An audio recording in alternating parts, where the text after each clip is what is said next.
Salom turdashlar. Bugun shu prassalliq hujjatni yeshish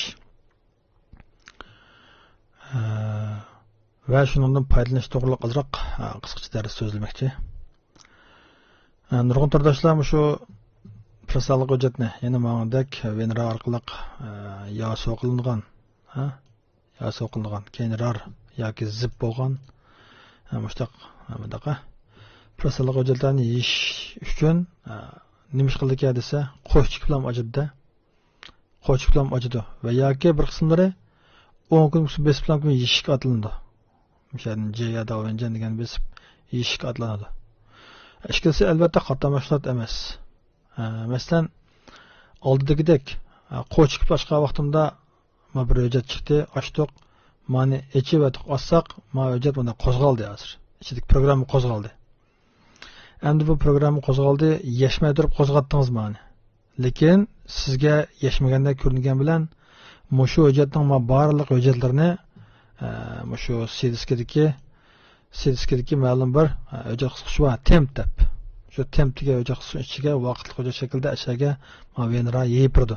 Ondan ijro bo'ldi. Bu misol bu prosesga qo'ygan detalni ma'liyat yeshib ishlatmaymiz. Shunga nimishqa demakchi bo'lganim, shunga mush xil ahvollarda hargiz bunday hujjatlarni qo'shchiq bilan ochadigan ishni qilmanglar. Tavsiya. Qanday ochimiz? Buning usuli bundaqa. Masalan, men qo'shchiq ochdim bilan ochgandan keyin jeya deb nega yashmoqchi bo'lsak, shu yerga yasak bo'ladi yoki miyadagi jo'miyaga yashmoqchi bo'lsak, jo'miyanni boshqa ko'spaga asosida yasak bo'ladi. Navoda o'zingizga qolgan bir yashmoqchi bo'lib qolsanglar, masalan, mush hujjatni tutib eplam, tashlasanglarmi yeyishiladi. Bu hujjat yeyishning usuli bak ko'p. Mana ma'qul usul yasakmi? Asallam hujjat yeyishib bo'ldi, miyaga kirib bo'ldi, paylansak bo'ladi.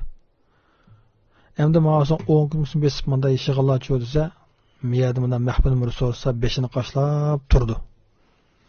Mahbun umri nerede deb.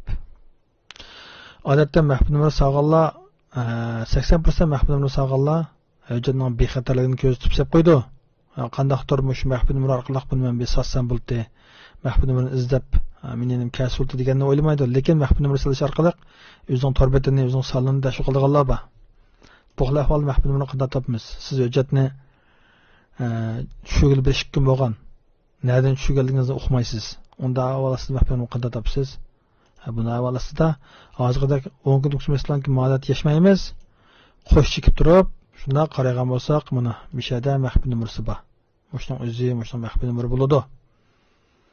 Hamda mushu Adobe detallarniki 2020 dan boshlab 21gacha mushu alfa belgisi ankeni mau 5 ta harf bo'yicha qilib olgan mushu tordash izchil mush Adobe detallarni yeshib dabolab, boliqlab preslab o'zinki shu torbetni taqib kelyapti.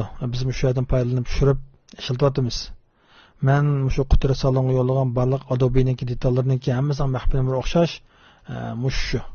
Men qoldirib qo'ygan salonga qoldirsam, ma alfa belgisi olib o'tib ketdi. Uning men diqqat qilmayapman. Echilmadi mahbun umri xatoga deb meni ma'notlab ketganim bo'ldi. Bunda bir o mahbun umrini men xato yo'llab qo'ygan bo'lsam, hozir usul bo'yicha qo'shib ochgan bo'lsak, mishada mahbun umr bordi. Mushning qaraydigan bir inson chiqmagan chig'i.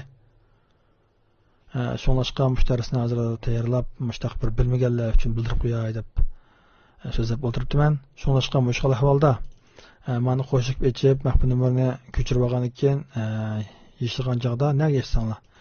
Mahbun so'raganda meni kirgizib choplaysak, mavjud mana normal yeshiladi. Mahbun umrisi yo'q, ish olmaydi. Mahbun umrisi bor. Faqat siz o mahbun umrni ko'rmagan oldiroq saloqlar atlab o'tib ketgan yeringiz bor. Shunlashqa mushkul ahvolda mahbun umrisi bor deb qolsa, hozirgidek qo'chib echib qarab boqayli. Presneshga vaqtimda ma'qulalar tishning yoki yemirlar tishning alohida cho'ng farqi yo'q, lekin kunib qolgan usulingiz bo'yicha qilsangiz bo'ladi. Ammo ma'quldagi ahvolasida ma'ni bevosita bilan qo'chib menda ochmanglar. Va sig'im cho'ng hujjatlarni amal bilan yeshilib echinglar. Tavsiyam. Yashmay turib bevosita ijro qilsanglar, bir muncha ovorizlik bo'ladi. Ma'qulalar tiqsaq bo'laveradi. Unda olsa bugungi shu presalgı hujjatni presni yeshish, parolni qandaq tepish qoldirib qo'ygan bo'lsa, qoldirib qo'ymagan bo'lsa, chuqum tushigan, shu